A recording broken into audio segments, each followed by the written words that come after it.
ఈరోజు అశోక్ నగర్ జంక్షన్ లో మేము విద్యార్థులుగా నిరుద్యోగులు మేము శాంతియుతంగా ర్యాలీ చేస్తుంటే ఇక్కడ పోలీసు వాళ్ళు మీడియాలతో పాటు మా నిరుద్యోగులను కూడా చేసుకునే పరిస్థితి ఉన్నది. ఖబర్దార్ రేవంత్ రెడ్డి ప్రభుత్వం, మీరు పోలీసులను అడ్డం పెట్టుకుని ఉద్యమాన్ని ఆపలేరు.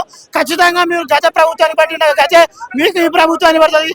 ఇదే అశోక్ నగర్ జంక్షన్ లో రాహుల్ గాంధీ రేవంత్ రెడ్డి వచ్చి నిరుద్యోగుల పక్షాన ఉంటాం, మీకు 2 లక్షల ఉద్యోగాలు ఇస్తాం, అధికారంలోకి వచ్చిన మొదటి సంవత్సరంలో జాబ్ క్యాలెండర్ ఇస్తామని నమ్మబాలికి అధికారంలోకి వచ్చిన కాంగ్రెస్ పార్టీ ఈరోజు నిరుద్యోగులు గొంతు కోసుకునే పరిస్థితి వచ్చింది.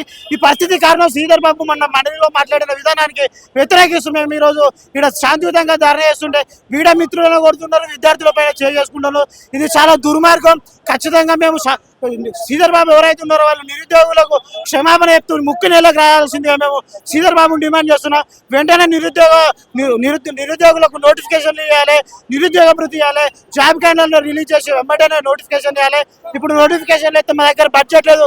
మీరు విహారంగా వీక్షణాలు చేస్తానికి బడ్జెట్ ఉంటుంది, మేడారాలు పోతానుకుంటే ఢిల్లీలో పోతానికి కూడా బడ్జెట్ ఉంటుంది, కానీ నిరుద్యోగులకు నోటిఫికేషన్ ఇస్తానికి మీకు బడ్జెట్ లేదా? కదా కేసీఆర్ ప్రభుత్వంలో నోటిఫికేషన్ ఇచ్చి ఎగ్జామ్స్ రాసిన వాటికి మీరు రిజల్ట్స్ ఇచ్చి ఏదో పత్రాలు ఇచ్చి మేము 50 లక్షల్లో అదంతా బూటకం. ఎవరికో పుట్టిన బిడ్డను మా ప్రభుత్వానికి మేము నా కొడుకు అన్నట్టున్నది. గత ప్రభుత్వంలో పెట్టిన నోటిఫికేషన్లు వీళ్ళు నియామక పత్రాలు ఇచ్చి మేము 50,000 ఉద్యోగాలు ఇచ్చినాం, మేము జాబ్ క్యాలెండర్ లేదు, అంతా బట్టి బోగసు, అంత ఫాల్తు. వీళ్ళ ప్రభుత్వంలో అటు రైతులు మోసపోతున్నారు, ఇటు విద్యార్థులు మోసపోతున్నారు, నిరుద్యోగులు మోసపోతున్నారు. ఈ ప్రభుత్వం మేము కేసీఆర్ ప్రభుత్వం మీద మేము కొట్లాడి కాంగ్రెస్ ప్రభుత్వం వస్తే ప్రజాపాలన వస్తే మా బతుకులు బాగుపడతాయని కొట్లాడి తెచ్చుకున్న కాంగ్రెస్ పార్టీ ఈరోజు అందరినీ గొంతు వస్తున్నది. యూరియా పత్రాలు లేక రైతులు మోసపడుతున్నారు, నోటిఫికేషన్లు లేక విద్యార్థులు మోసపోతున్నారు, రియంబర్స్మెంట్ లేక విద్యార్థులు మోసపోతున్నారు, ప్రతి ఒక్కరు మోసపోతున్నారు. గత ప్రభుత్వాన్ని పట్టిన కదా ఈ కాంగ్రెస్ ప్రభుత్వానికి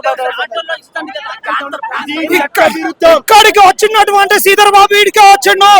శ్రీధర్ బాబు కాంగ్రెస్ వాళ్ళకి సిక్కుంటే, వాళ్ళకు మానం ఉంటే, వాళ్ళకి ధైర్యం ఉంటే ఇక్కడికి వచ్చి అసెంబ్లీలో మాట్లాడిన మాటలు మాట్లాడాలి.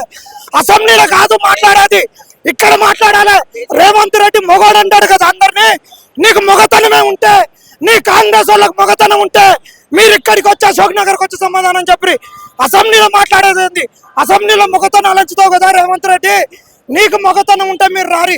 కాంగ్రెస్ వాళ్ళ పంచళ్ళకు గబ్బిలాలను వదులుతాం. ఆ గబ్బిలాలు దేటిని పట్టుకొని ఉగులాడతాయా మీరే చూసుకోరి. మీ పాయింట్లు కొడతాం, పంచలు కొడతాం. శ్రీధర్ బాబుని పదవి పోవడాన్ని కాంగ్రెస్ భూస్థాపడం కావడం ఖాయం ఖాయం. కాంగ్రెస్ వాళ్ళు గుండాలను పెట్టి కొట్టిస్తున్నారు. ఇక్కడ కాంగ్రెస్ గుండాలు ఉన్నారు, మొత్తం కాంగ్రెస్ పచ్చ గుండాలను పంపించారు. ఇక్కడ మా మీద దాడి కూడా చేసిర్రు వీళ్ళు. పోలీసు వాళ్ళు అయితే పోలీస్ వెహికల్ ఎక్కించుకోపోవాలి, ఆటోలలో ఎందుకు ఎక్కించుకొని పోతారు? ఎక్కడ తీసుకుపోతారు, ఎక్కడ చంపుతారు? సీసీ క్యామ్లు మొత్తం కూడా ఇప్పుడు పరిశీలించాలి. ఎవరిని తీసుకుపోయారు, ఎక్కడ చంపుతారో తెలియదు. కాంగ్రెస్ వాళ్ళు 9 మందిని చంపినటువంటి చరిత్ర. నిరుద్యోగులకు ఉద్యోగాలు ఇవ్వకుండా